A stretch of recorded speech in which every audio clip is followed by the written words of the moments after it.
que maravilha estarmos na santa presença de Deus. Estamos estudando, com a graça e a ajuda de Deus, estamos estudando a vida de Eliseu e o que Deus fez através de Eliseu e o que é poderoso para fazer em nós, na nossa vida, não é? Ele tem maravilhas para fazer. Glória a Deus. Quero agradecer a banda que veio ali de Rio Largo.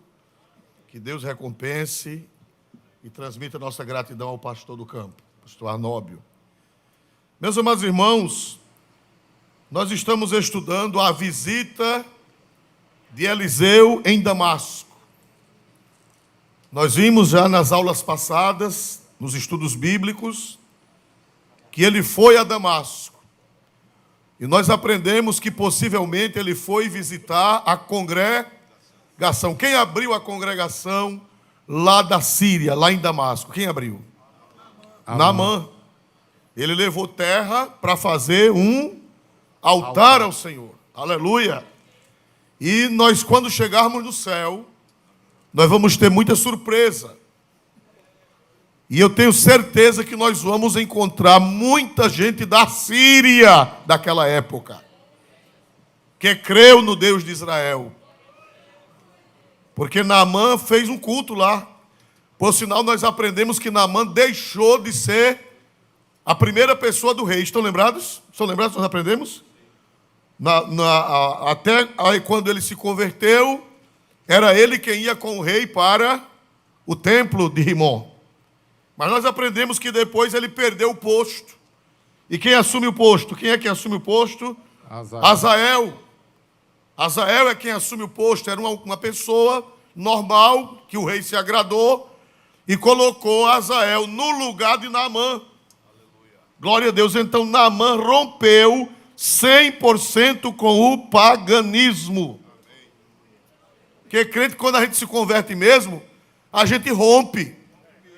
Vocês verem que ele no princípio pediu permissão ao profeta para ir na casa de Rimon. Foi assim ou não foi?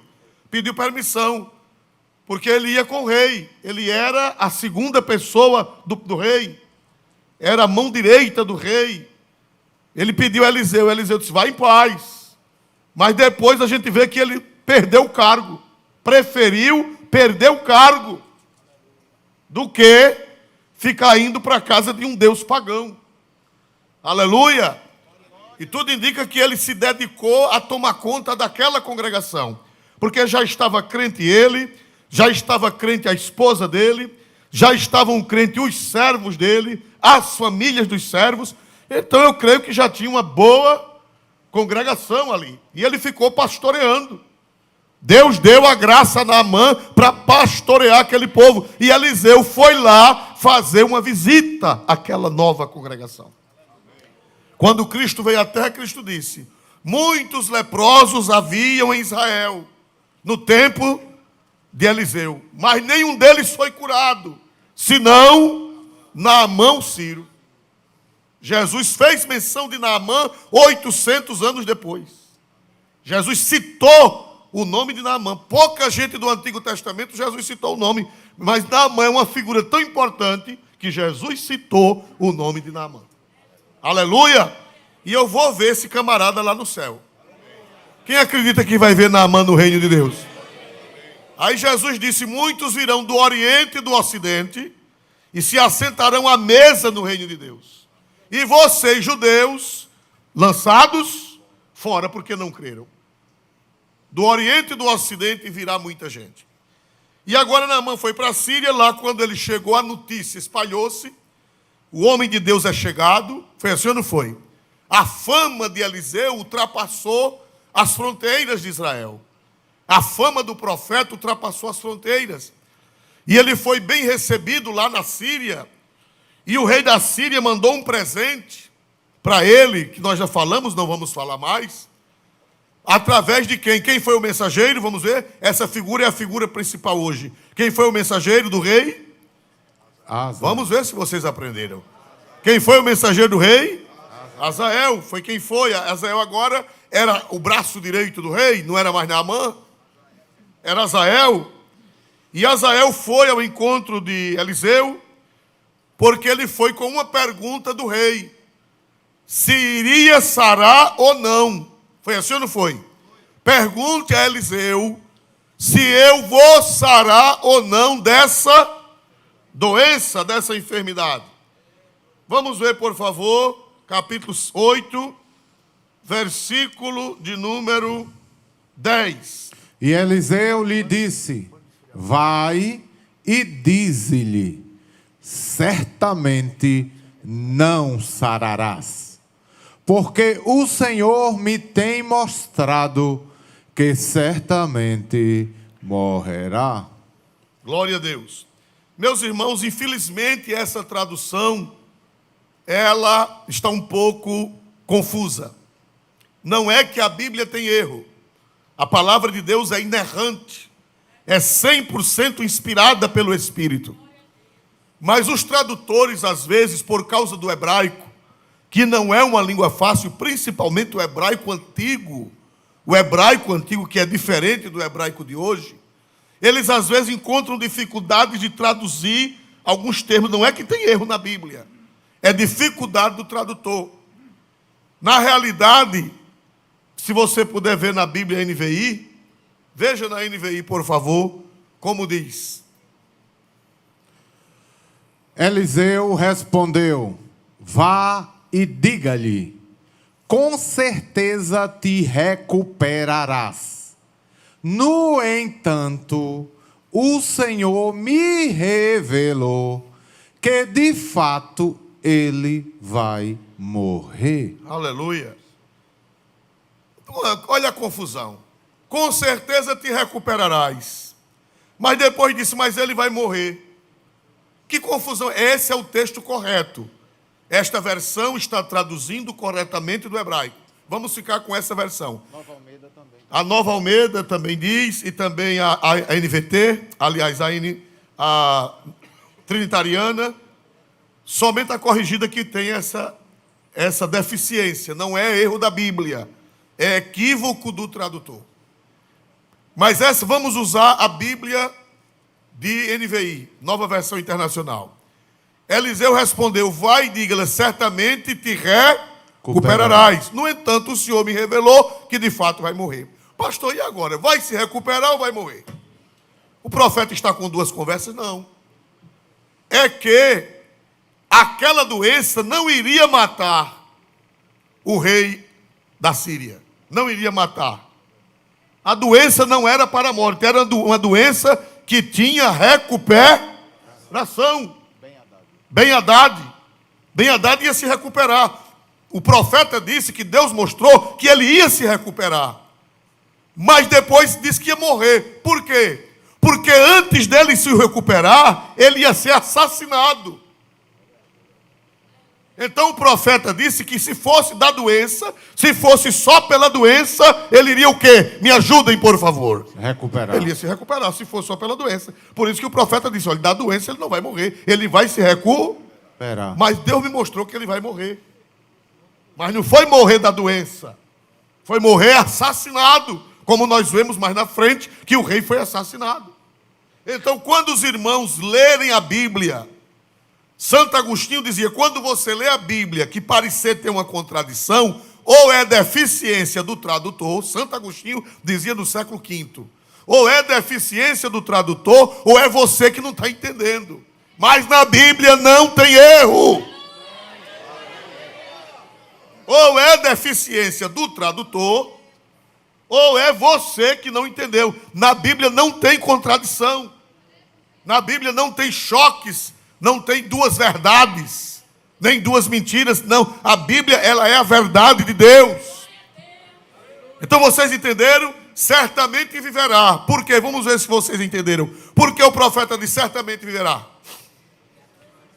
Porque a doença tinha cura. Mas o profeta disse, mas Deus me mostrou que ele vai morrer. De que forma? Assassinado. Vocês estão vendo, irmão, que a Bíblia... E é bom também você ter mais de uma versão em casa. Não só tem a versão corrigida. Todo lançamento de Bíblia, que aparecer, que você puder comprar, compre. Porque quando uma Bíblia está meio obscuro, a outra versão está mais claro. Não é que é uma Bíblia diferente, não. É questão de versão. É questão de facilidade de compreensão. Louvado seja Deus. Outra coisa que eu aprendo aqui, irmãos, é que todo mundo quer saber do futuro. Qual foi a pergunta do rei? Vamos ver. Na parte B, teu filho Ben-Hadad, que começa aí, teu filho Ben-Hadad, o versículo 9. Teu filho Ben-Hadad, rei da Síria, me enviou a ti a dizer: sararei eu desta doença? Meus irmãos amados, o que é que eu aprendo aqui? Eu aprendo que todo mundo tem desejo de saber do amanhã. Por que é que os magos são consultados? Por que é que as cartomantes são consultadas? Por que é que os busólogos, eu não sei se seria essa a expressão, são consultados? Por que é que esse povo é consultado? Tão procurado. Madame Zazar descobre o passado, o presente e o futuro. Quem já viu num poste colado um papelzinho parecido com este? E o telefone e o povo vai. Por que o povo vai? Porque o ser humano é preocupado com o seu futuro. Só quem não é preocupado com o futuro é crente, porque crente sabe que seu futuro está nas mãos de Deus. E se está nas mãos de Deus, está seguro. Por que é que crente não consulta horóscopo? Crente não manda deitar os búzios? Crente não manda ler carta, ler mão? Por quê? Porque o hino da harpa, o 545, diz assim: Deus enviou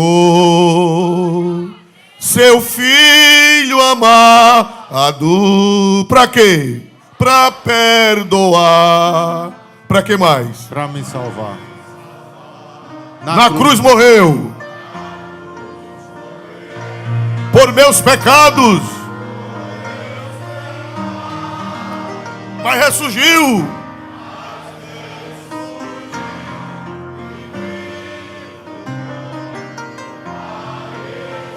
Agora veja a estrofe do hino, se não tem a ver com isso. Porque ele... Posso crer no amanhã.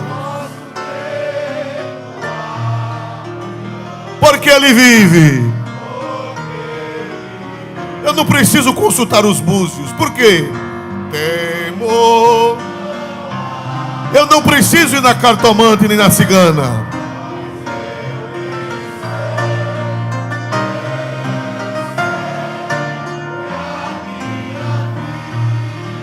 Está onde? Está onde?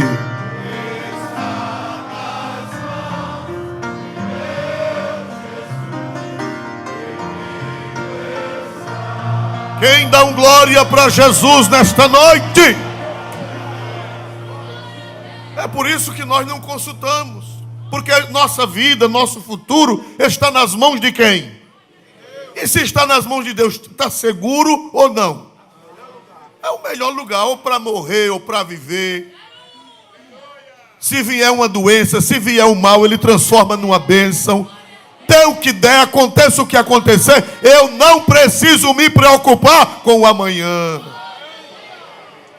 Paulo disse: o viver é Cristo e o morrer é ganho, é lucro. Parabéns para vocês, minhas irmãs, meus irmãos. Eu esqueci de vocês. Vocês que fizeram o curso de Libras, viu? Parabéns. Eu queria aprender essa munganga que você faz. Mas eu não sei de jeito nenhum. Glória a Jesus. É tanta munganga que eu não sei como é. Glória a Deus. Aleluia. Mas parabéns. É um ministério, viu? É um trabalho missionário que eu não posso fazer e não sei, vocês sabem. Deus abençoe vocês. E você já sabe que eu gosto de brincar. Sabe ou não sabe? Ou é novidade? É velho, né, irmão? Glória a Deus. Então, meus amados irmãos, nós vemos aqui que o rei mandou saber se ia morrer ou se ia viver. Se ia sarar ou não. Porque o ser humano se preocupa muito com esta vida. Porque ele pensa que a vida é só esta. Mas nós cristãos, nós crentes em Cristo, nós estamos preocupados não é só com esta vida. Nós estamos preocupados com a vida eterna. Você que não é crente, que está preocupado com amanhã, você deve se preocupar com o futuro da sua alma. Vamos ver isso na Bíblia?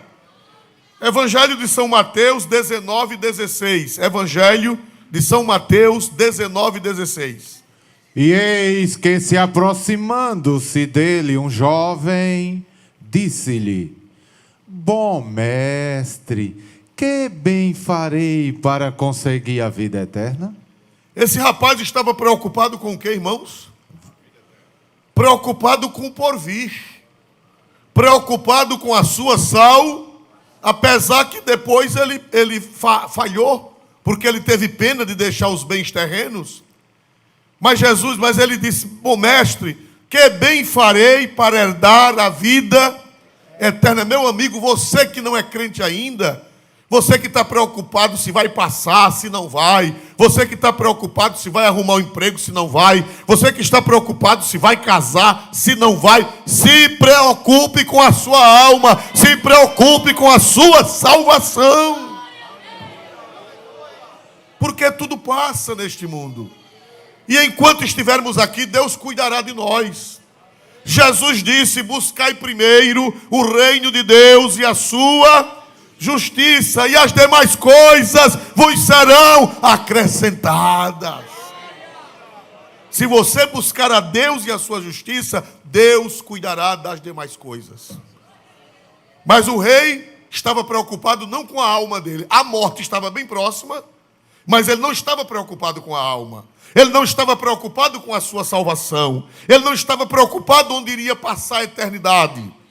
Vamos ver isso. Outra pessoa preocupada com a salvação, no livro de Atos 16:31, um versículo bem conhecido. Atos 16:31.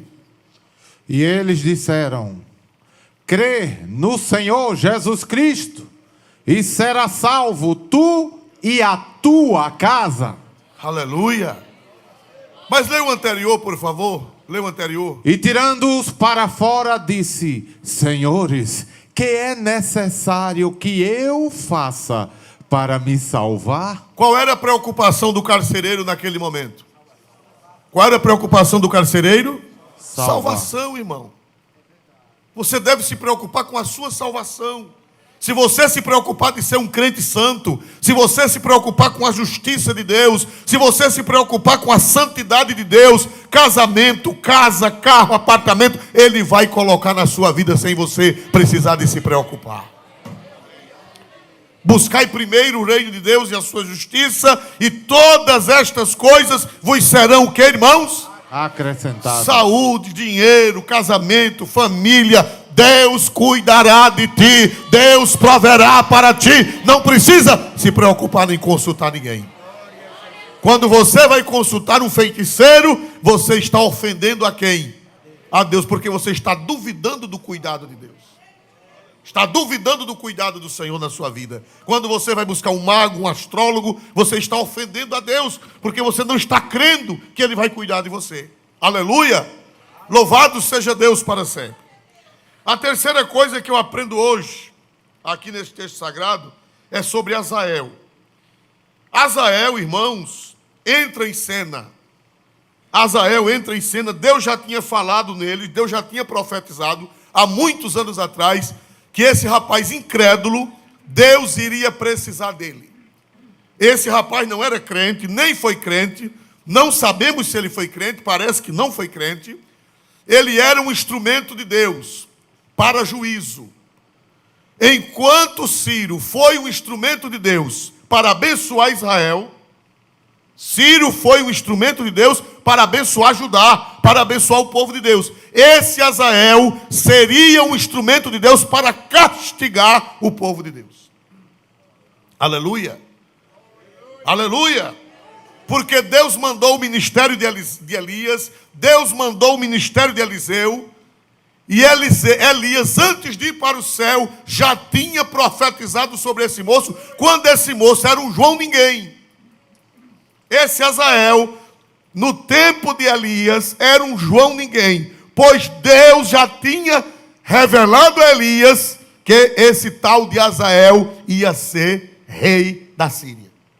Quando ele era um João ninguém. Aleluia. Vamos ver isso? Capítulo 19 de 1 Reis, capítulo 19, versículo, deixa-me ver aqui, 18. Também, e há de ser que o que escapar da espada de Azael, Leia o anterior, por favor, para me ajudar. também a Jeú, filho de Nize, ungirás rei de Israel. E também Eliseu, filho de Safate, de Abel-Meolá, ungirás profeta em teu lugar. Então acho que é no versículo anterior, me equivoquei. É o 15, leia o 15. E o Senhor lhe disse: vai, volta pelo teu caminho para o deserto de Damasco. Vem e unge a Azael, rei sobre a Síria. Olha, irmão, Elias ainda estava na terra. Elias ainda estava na terra quando Deus revelou a Elias e mandou Elias ungir esse tal de Azael. Quando Azael não era ninguém, nem empregado do rei ele era um coitado, um Zé Ninguém. Mas Deus revelou que ele seria rei da Síria para castigar a casa de Acabe. Aleluia. Quem crê que Deus revela as coisas? Deus revela ou não revela, igreja? Revela. Glória a Deus. Você, Elias vai ungir. Só que Elias foi para o céu e não ungiu. Nem ungiu Azael, nem ungiu Jeú e nem ungiu, aliás, só ungiu Eliseu. Ungiu Eliseu, mas nem ungiu Azael, rei da Síria, e nem ungiu Jeú, rei de Israel. Deus disse que era para ele ungir, mas ele não ungiu. Pastor, e por que não se cumpriu? Meu irmão, isso eu não sei lhe responder. Quem pensar que sabe tudo da Bíblia é um tolo. Porque nós não sabemos responder todas as perguntas. Deus mandou quem ungir Azael? Me ajudem, por favor. Mandou quem? Ele ungiu. Passaram-se muitos anos para Eliseu ungir. Por quê? Mas pastor, a profecia se cumpriu? Se cumpriu. Porque a Bíblia diz que em lugar dos pais serão os filhos. E Eliseu era filho profético de Elias. Então o filho ungindo era mesmo que o pai ter ungido. Aleluia! Esse Azael, irmão, o nome dele significa Deus vê, ou Deus tem contemplado. E Deus já falara no nome dele. Talvez ele fosse criança, talvez ele fosse menino, quando Elias profetizou, quando Deus disse a Elias que esse tal de Azael ia ser rei da Síria. Talvez ele fosse criança. Irmão, quando Deus fala alguma coisa, aguarde, que no tempo certo vai se cumprir.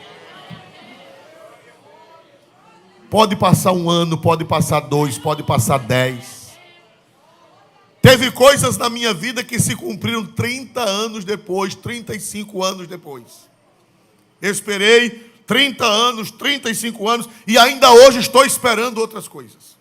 Deus falou e alguém se desespera. Deus falou, não cumpriu, eu vou embora. Deus falou, não cumpriu, eu vou fazer besteira. Não faça besteira, não saia do lugar, porque quando Deus fala, se cumpre. Quando Deus disse a Elias que Azael ia ser rei da Síria, possivelmente ele era uma criança. Possivelmente ele era um menino, filho de gente pobre, filho de gente da periferia, nem sonhava de trabalhar para o rei da Síria. Mas Deus disse, vá ungí-lo, que ele vai ser rei da Síria. Aleluia. Aleluia.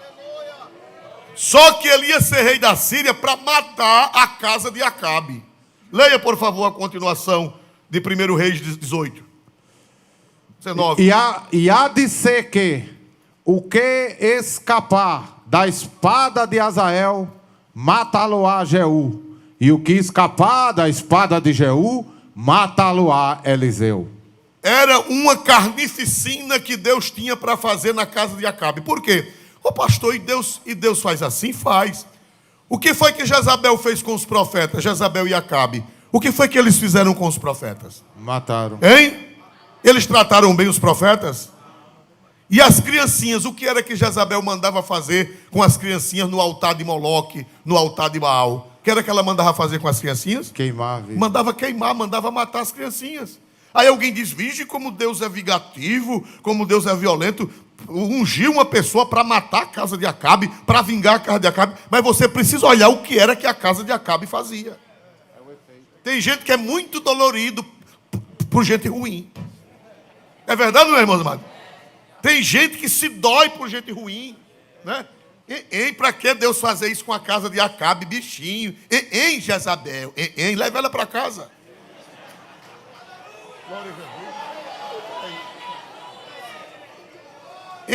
Jezabel, leve ela para sua casa. Você vai ver o que é bom para tosse. Quando Deus, irmão, resolve entrar em juízo com a pessoa, é porque aquela pessoa já foi muito má. Aquela pessoa já foi perversa. Ela matava os profetas. Ela matava as crianças. Oferecia as crianças a Baal em sacrifício, né? Acabe era subserviente a ela. Tudo que ela mandava fazer, Acabe fazia. E Deus tolerou. Até que um dia Deus tomou as providências. E disse, quem vai fazer o castigo é Azael. E o que escapar da espada de Azael, Jeú mata. E o que escapar da espada de Jeú, Eliseu mata. Mas eu vou vingar do sangue dos inocentes que Jezabel matou.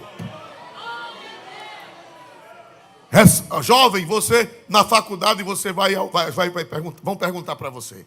E o Deus da Bíblia, o Deus do Antigo Testamento, era um Deus malvado? Era não. Pega aquele povo ruim que Deus castigou, leve para sua casa. Quando eles disseram que Deus era malvado, você manda eles levarem para casa as pecinhas que Deus entrou em juízo com ela. Não é verdade? Quer levar para casa? Agora fica falando mal de Deus, mas não quer levar para casa as peças. Não quer levar Jezabel para casa. Não quer levar Caim. Leva Caim para tua casa. Leva. Tu não defende ele? Leva Caim. Né? Quem mais? Me ajude aí. Judas. Leve Judas para sua casa. Alexandre. Quem mais? Alexandre Latueiro. Alexandre Latueiro. E Mineu e Fileto, que a Bíblia diz que Paulo entregou a Satanás, não é assim? Não é assim que a Bíblia diz?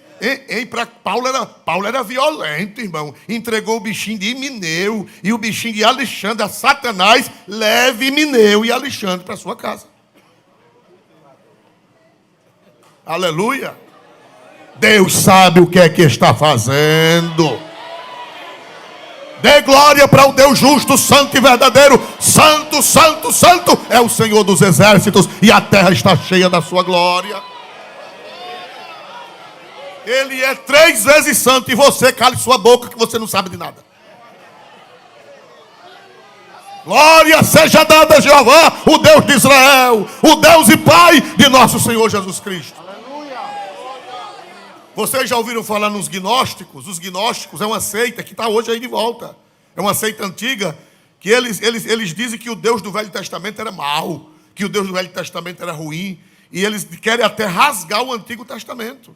Como que o Antigo Testamento era de um Deus demiurgo. Isso é gnosticismo, é demônio puro. O Deus do Antigo Testamento é santo, santo, santo. É o Deus e Pai de nosso Senhor e Salvador Jesus Cristo. Aleluia. Muito bem. Meus amados irmãos, Eliseu, vamos voltar ao versículo. Eliseu, versículo 10 agora. E Eliseu lhe disse: vai e dize que ele se recuperará. Porém o Senhor me tem mostrado que certamente morrerá. 11. E afirmou a sua vista, e fitou os olhos nele, até se envergonhar. E chorou o homem de Deus. Meus irmãos amados, quando Azael estava ali conversando com Eliseu, Eliseu disse: olha, o seu patrão, a doença dele não é de morte, mas ele vai morrer. A doença não é de morte, mas ele vai morrer. Deus revelou a Eliseu que a doença não era mortal, mas ele ia morrer. Aí Eliseu começou a fitar os olhos de Azael E Eliseu começou a chorar. Começou a chorar, olhando para Azael e chorando, as lágrimas caindo, o profeta chorando, chorando, chorando, chorando. E a Bíblia diz que Azael ficou com vergonha.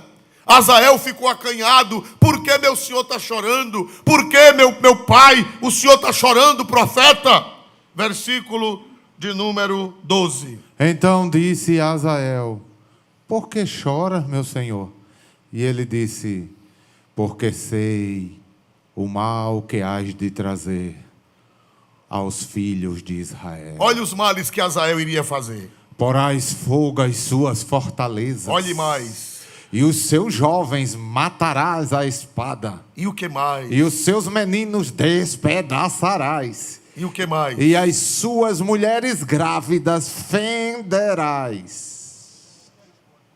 Meus irmãos, Deus revelou a Eliseu o que era que Azael iria, só que com permissão de quem Azael ia fazer aquele estrago? De Deus. Permissão de Deus sobre um reino idólatra, sobre um reino pagão, sobre um reino que não quis os profetas, sobre um reino que desprezou Eliseu, sobre um reino que desprezou Elias, sobre um reino que matou os profetas. Deus ia permitir que Azael derrubasse as torres, Deus ia permitir que Azael derrubasse os muros, Deus ia permitir que Azael matasse os jovens, matasse as crianças, matasse as grávidas, fendesse as grávidas no meio. Irmãos, e mesmo Eliseu sabendo que era juízo e que Israel merecia, Eliseu começou a quê, meus amados irmãos?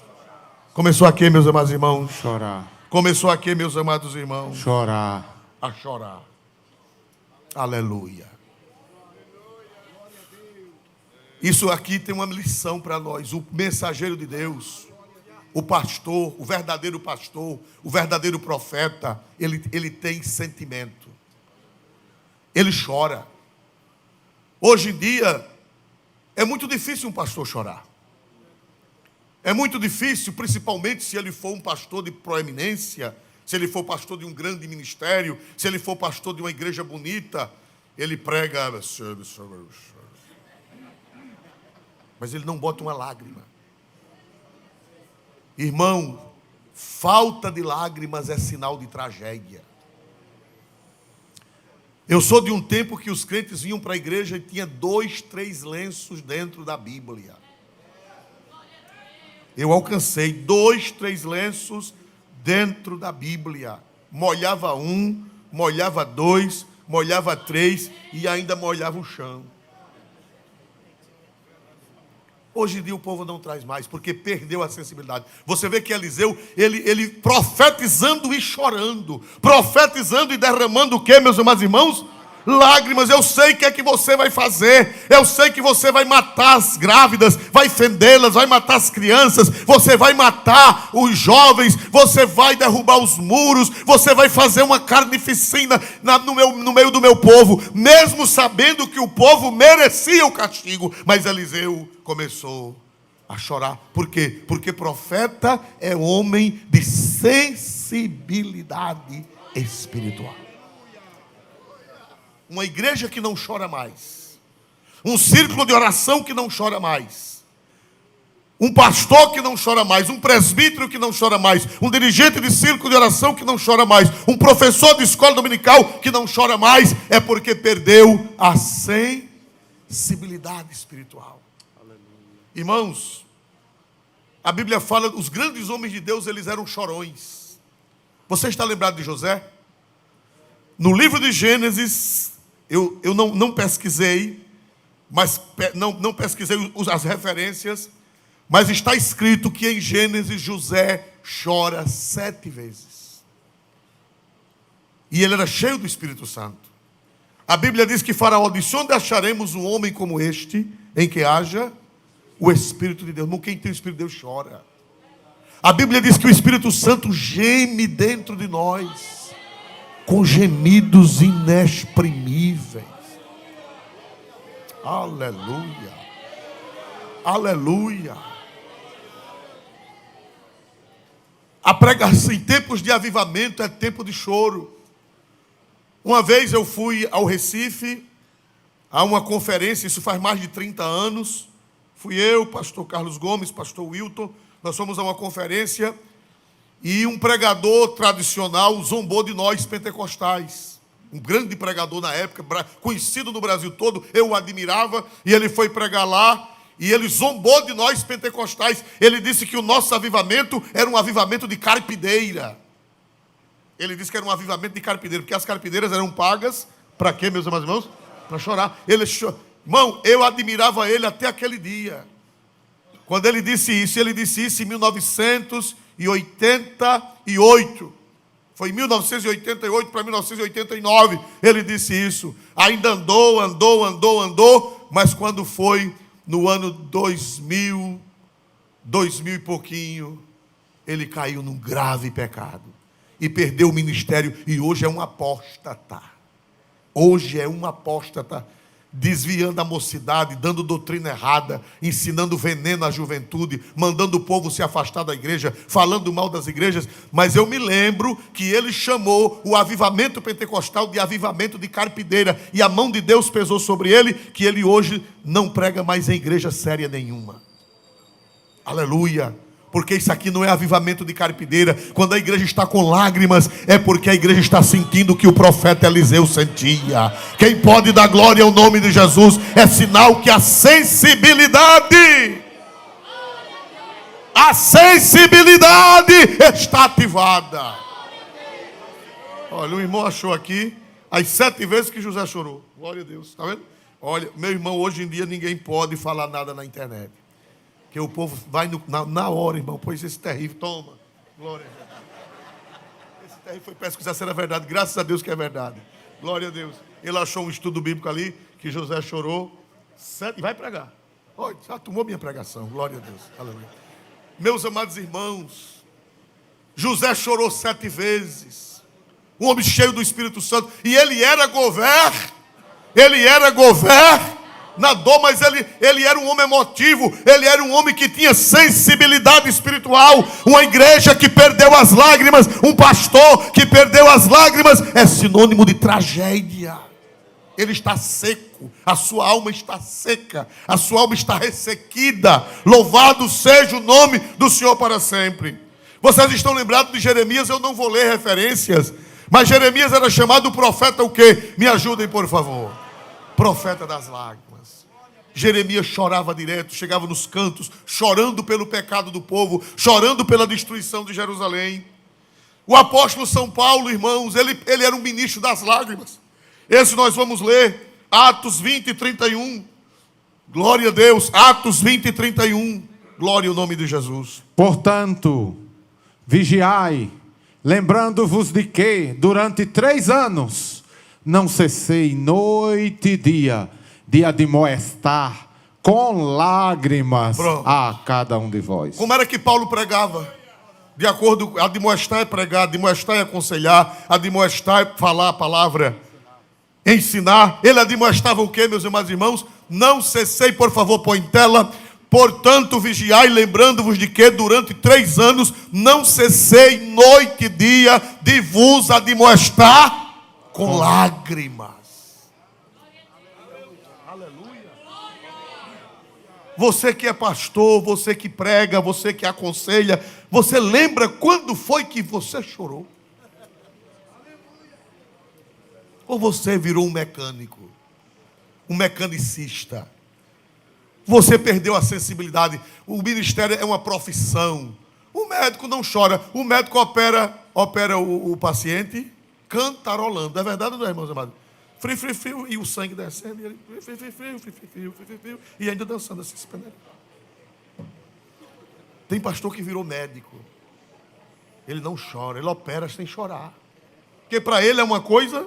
Por que o médico não chora? Eu não estou dizendo que ele deve chorar, não. Por que ele não chora? Porque é uma coisa mecânica, é uma coisa natural. Mas o ministério não é natural. O ministério sempre é novo. O ministério é sobrenatural. O ministério é com o sentimento do Espírito Santo de Deus na vida. E Paulo dizia: eu não cesso de vos admoestar com lágrimas. Não, pastor. Eu chorava quando eu era menino na fé. Mas agora eu sou um adulto na fé. Agora eu sou um pastorzão. Saúde os irmãos com a paz do Senhor. Você não é um pastor, você é um mangangá. Glória a Jesus. Ah, mas agora eu estou numa posição elevada, eu não vou chorar não, que fica feio. Principalmente agora que é filmado, mandado para o mundo todo, e eu chorando vai ficar feio. Você é ninguém. Eliseu, que era Eliseu, chorava. Paulo, que era Paulo, chorava. Pregava chorando, admoestava chorando. Peça a Deus para renovar suas lágrimas. Peça a Deus para renovar suas lágrimas, para você sentir o que você está pregando. Aleluia! Glória a Deus nas alturas celestiais. Davi era um rio de choro. Davi era um rio de choro. Agora, não dá para falar na Bíblia de todos os que choravam. Vamos lembrar da figura mais importante. Quem é a figura mais importante das Sagradas Escrituras? Jesus, irmãos. São Lucas 19:41. São Lucas 19:41, por favor. E quando ia chegando, vendo a cidade, chorou sobre ela. Aleluia.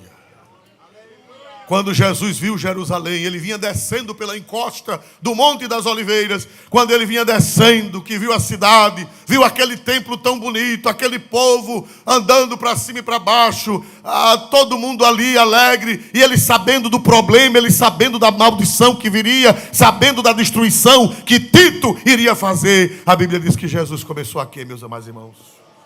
E essa palavra chorar no hebraico, no grego, essa palavra chorar não é apenas molhar os olhos de lágrimas. É ecleusa, que é chorar copiosamente. As lágrimas caindo, enxugando e as lágrimas caindo. Oh, grande é o Senhor. Grande é o Senhor Deus de Israel. Jesus chorou em Jerusalém. Jesus chorou no túmulo de Lázaro. Jesus tinha emoção. Jesus sendo Deus, mas ele era homem. Como Deus ele não chora, mas como homem ele chorava. Glória a Deus. Em São João 11:35, bem conhecido de todos nós desde a escola dominical, quando éramos crianças. Jesus chorou. Aleluia. Jesus chegou diante do túmulo do amigo e começou a chorar. Porque ele estava vendo além da pedra, ele estava vendo a morte, ele estava vendo a podridão, ele estava vendo seu amigo se desmanchando, ele estava vendo os veios de água podre correndo. E o Deus não fez o homem para isso. Deus não fez o homem para apodrecer. Deus não fez o homem para feder numa sepultura. Deus não fez o homem para virar caveira. Deus fez o homem para a sua glória, para o seu louvor, para viver eternamente. Quando Jesus viu Lázaro podre, Jesus chorou. E não foi só marejando os olhos, foi copiosamente. Mas aí quem revela uma coisa que os evangelhos não revelam é o autor da carta aos Hebreus. No capítulo 5, versículo 7, glória a Deus.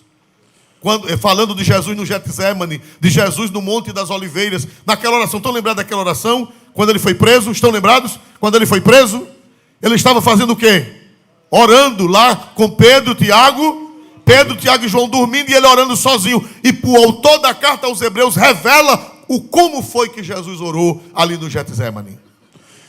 Tu és sacerdote eternamente, segundo a ordem de Melquisedeque, o qual, nos dias da sua carne, oferecendo com grande clamor e lágrimas, prossiga, orações e súplicas ao que o podia livrar da morte, foi ouvido quanto ao que temia. O qual nos dias da sua carne, se referindo a Cristo, oferecendo com grande clamor e lágrima. Clamor aqui é grito. Jesus gritava no Monte das Oliveiras. E eu aceitei Jesus numa igreja que chorava e orava gritando. Aleluia. Eu aceitei Jesus numa igreja que da ponta da rua se ouvia os gritos e as lágrimas. Aleluia. Aleluia. Aleluia. Clamor quer dizer grito. Eu estava em Delmiro Gouveia, orando numa consagração, naquela consagração da igreja antiga ainda. Tinha dia de consagração lá, dia de sábado, e eu fui orar e chegou uma irmã Lourdes, aquela velhinha do Bom Sossego. A irmã Lourdes chegou, a irmã, e começou a gritar. E começou a se alegrar e a chorar, e dar cada grito. Só estava ela e eu no altar e ela lá na entrada da igreja gritando, uma senhora já de idade. E eu me perturbei. E ela não estava deixando eu orar por causa dos gritos, a igreja pequena. Glória a Deus. E eu disse, eu vou me levantar e vou dizer àquela irmã que cale a boca, ou que ore mais baixo, porque eu não estou aguentando esses gritos. Ó, um pentecostal assombrado com grito. A zoada estava grande mesmo. Meu irmão, quando eu levantei o joelho, o Espírito Santo chegou no meu ouvido e disse, dobre seu joelho e vá orar, que eu é quem sei o que a minha serva está sentindo. Aleluia. Ainda existe igreja que grita como Jesus na oração. Ainda existe igreja que chora. Deixa o povo gritar, deixa o povo clamar, deixa o povo chorar, porque Jesus no Getsemane gritava com grande clamor e lágrimas. Aleluia! Aleluia! Aleluia! Assembleia de Deus, não perca a sua identidade das lágrimas e dos gritos e dos clamores, porque Deus se agrada. Aleluia! Aleluia! Aleluia!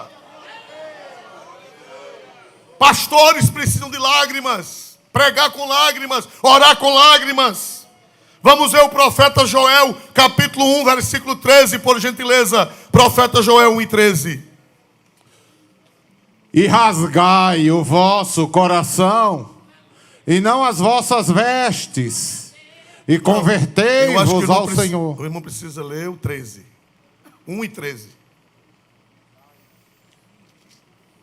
Cingi-vos e lamentai-vos, sacerdotes. Gemei, ministros do altar. Entrai e passai, vestidos de pano de saco, durante a noite, ministro do meu Deus. Porque a oferta de manjares e a libação cortadas foram da casa de vosso Deus. Volte. Cingi-vos, lamentai-vos, sacerdotes. Todo crente na nova aliança é sacerdote. Esse versículo é para todo crente. Todo crente na nova aliança, quando ele está de joelho diante de Deus, ele é um sacerdote. Mas principalmente os pastores. E a Bíblia diz que os sacerdotes devem orar gemendo. Alguém vai dizer que você está passando mal. Alguém vai dizer que você é fanático. Alguém vai dizer que você é louco, que você é destemperado. Mas Deus e você é quem sabe o que está acontecendo. Gemei, por favor, não tire. Gemei, sacerdotes, ministros do altar. Entrai e passai a noite vestidos de saco, ministros do meu Deus. Paulo ministrava chorando, José ministrava chorando, Jeremias ministrava chorando, Eliseu ministrava chorando, Davi ministrava chorando, Jesus ministrava chorando. Nós estamos com uma igreja seca, uma igreja sem lágrimas, mas é nessas lágrimas, é nesses gritos, é nesses clamores que o Espírito Santo desce. Aleluia. Aleluia. Leia aí a NVI, por favor. A NVI, o mesmo versículo 13. Ponham vestes de luto, ó sacerdotes, e pranteiem. Chorem alto, vocês que ministram perante o altar. Venham, passem a noite vestidos de luto. Somente até aí. Ponham a vestes de luto, ó sacerdote, e pranteiem. Chorem alto.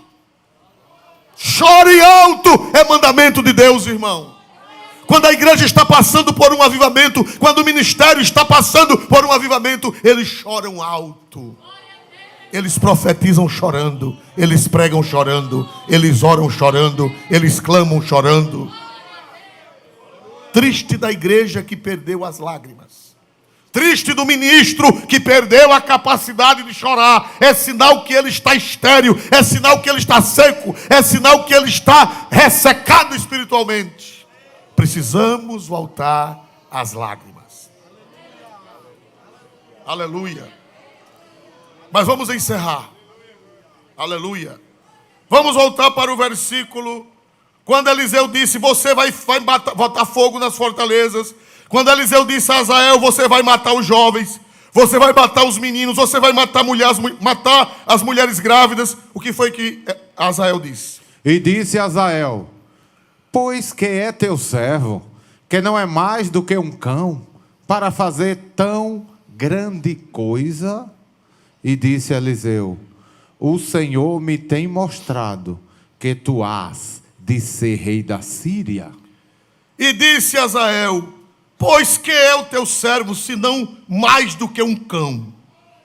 Por que ele disse isso? Eu sou um cachorro. Por que ele disse isso? Por que ele disse isso? Porque ele não era ninguém na vida. Ele não era filho de rei. Ele era um servo do rei e um servo novato. Porque ele substituiu quem? Me ajudem. Ele substituiu Naamã. Então ele estava agora começando a crescer. Ele disse, eu não vou ser rei não. Eu não vou matar ninguém, eu não vou fazer nada. Porque eu sou um cão. Eu sou um ninguém. Irmão, para vocês verem que a Bíblia é verdadeira. Em 1903, lá na Síria, lá perto da Síria, ali na região do Iraque, onde existia o reino da Assíria, que brigou com a Síria, foi encontrada a estátua do rei Salmanessés III. Os arqueólogos alemães cavaram a estátua que estava enterrada, e a estátua tinha uma inscrição dizendo, eu, Salmanessés III, lutei com a Síria e ganhei a batalha de um tal rei Azael, um filho de ninguém.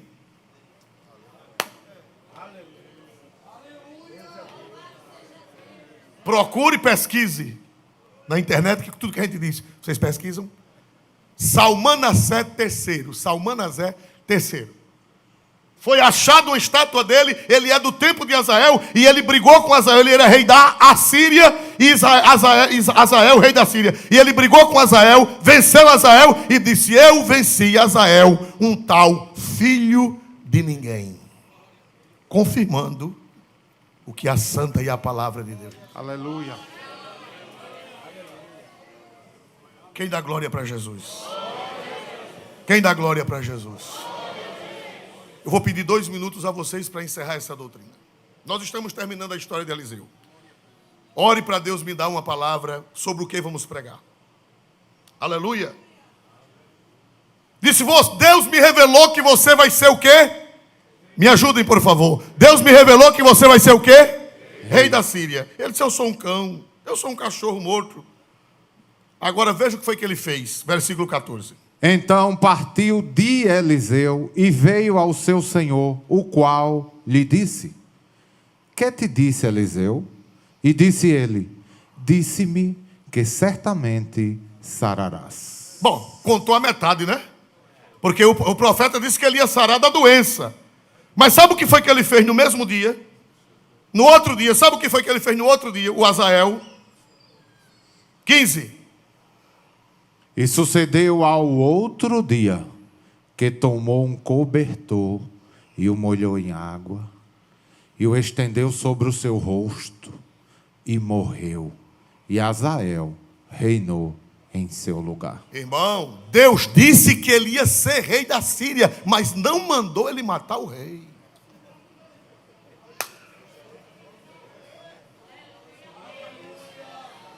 Subiu a cabeça, irmão. Tem gente que não pode ouvir uma profecia. No outro dia ele já estava com a cabeça virada. Deus falou que ele ia ser rei, mas Deus não falou que ele matasse o rei. Ele tinha que esperar em Deus. Ele tinha que esperar o tempo de Deus para Deus cumprir a profecia. O rei estava, segundo a tradição, o rei estava sofrendo de febres. E os irmãos sabem que era comum molhar lençóis e botar no doente. Ainda hoje não se faz isso com as pessoas febris? Não bota pano molhado, né? Pois era costume. Então ele aproveitou, pegou um pano molhado, só que pegou um cobertor grosso. E o rei doente, fragilizado, porque quem está com febre não tem reação. Uma febre alta você fica sem forças. É verdade ou não é? Uma febre alta você fica fragilizado. Ele aproveitou o rei fragilizado e colocou um cobertor grosso com água e sufocou o rei. Subiu para a cabeça. Tem gente que Deus tem negócio com ele, mas Deus não pode avisar. Porque se avisar, ele endoida.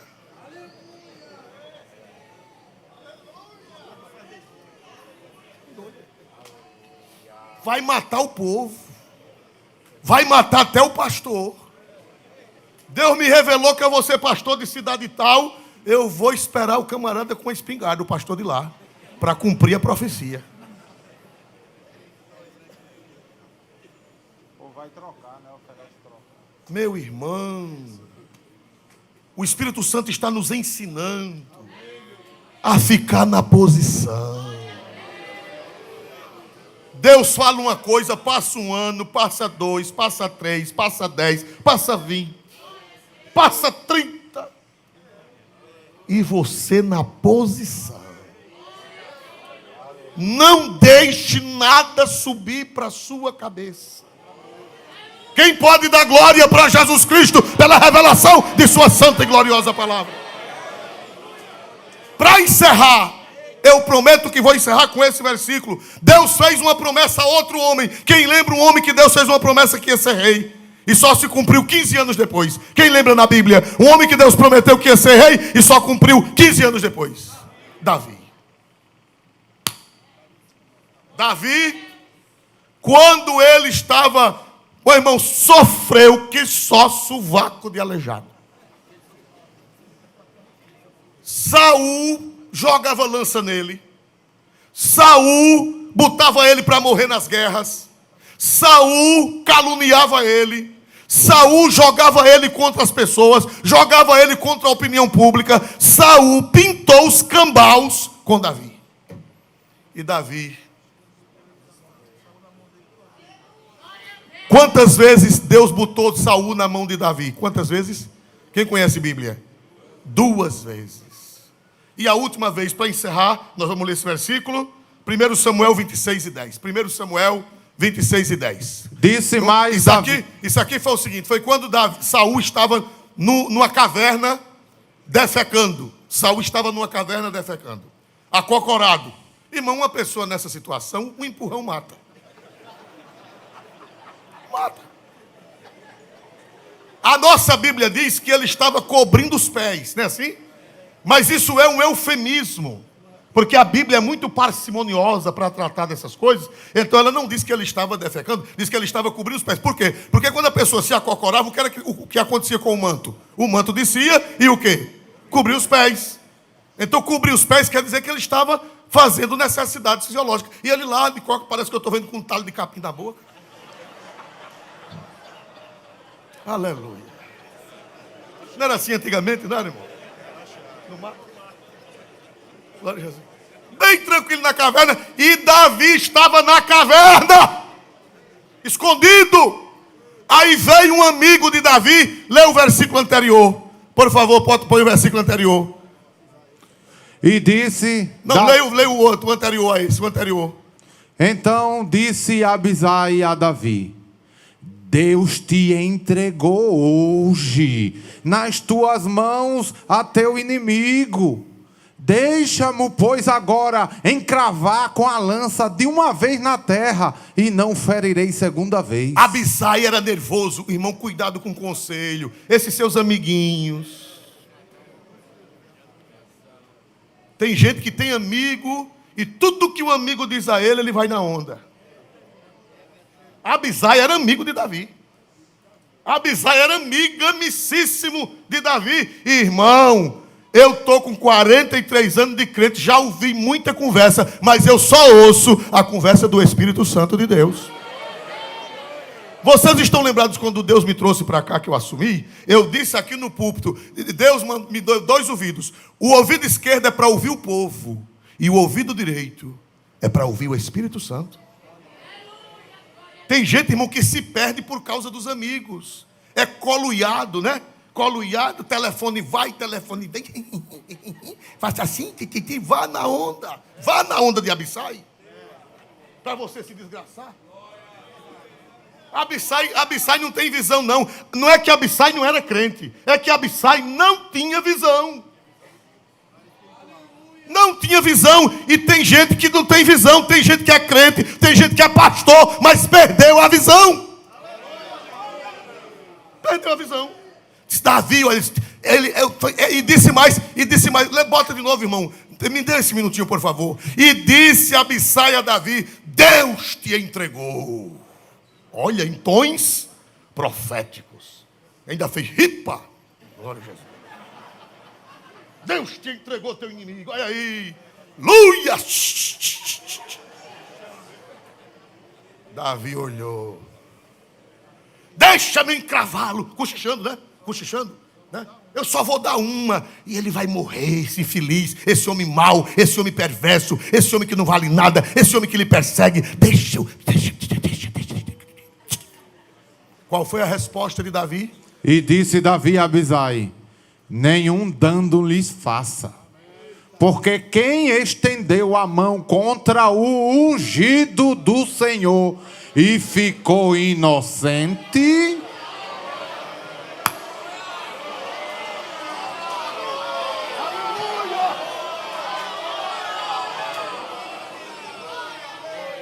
Deus está falando com alguém aqui. Saia de perto de Abissai, senão você vai se desgraçar.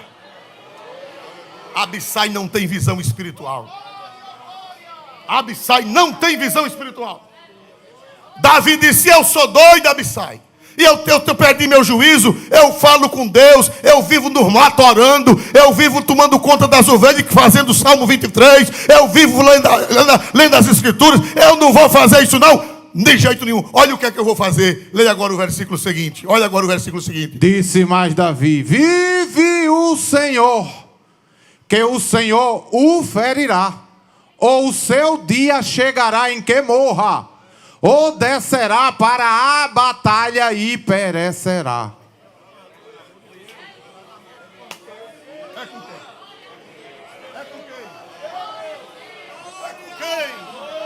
É com quem?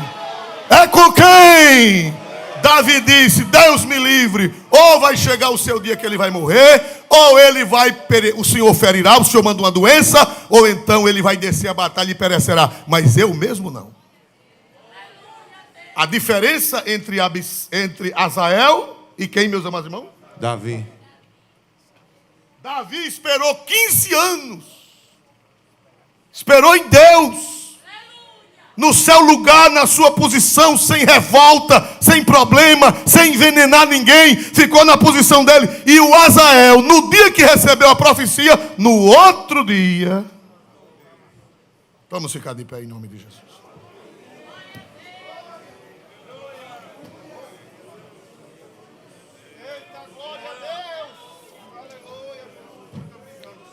Quem dá glória a Deus pela sua santa palavra? Tem alguém aqui afastado do evangelho ou que nunca foi crente? Levante a mão. Alguém afastado do evangelho ou que nunca foi crente? Tem alguém hoje? Você trouxe alguém, irmão, afastado do evangelho ou que nunca foi crente? Que Deus abençoe. Oremos ao Senhor nosso Deus. Pastor Aurélio, por favor. Oremos. Querido Deus, eterno Pai, neste momento queremos te agradecer, meu Deus, pela tua palavra que acabamos de ouvir nesta noite. Que ela venha produzir frutos. Frutos em nossas vidas, que possamos colocá-la em prática. Meu Deus, venha nos guardar, livrar do mal. Que possamos, meu Deus, ser bênção para aqueles que estão em volta de nós. Senhor, neste momento, reveste a tua igreja pela tua palavra. Oh, Rabacama na rainha da Labaxi. Alabacama na raixuide comenévia. Tu és grande e há poder na tua palavra. Eu te louvo nesta noite, meu Deus, por ter falado com a tua igreja. Neste momento, Senhor, guarda-nos de todo mal, guarda os obreiros, nos dai um coração quebrantado na tua presença. Faça-nos cheios do teu Espírito Santo, que possamos espalhar brasas por onde passarmos. Deus eterno, despeda a tua igreja em paz. Eu te peço neste momento, Senhor, se existe algum mal, Senhor, transforma este mal em bênção.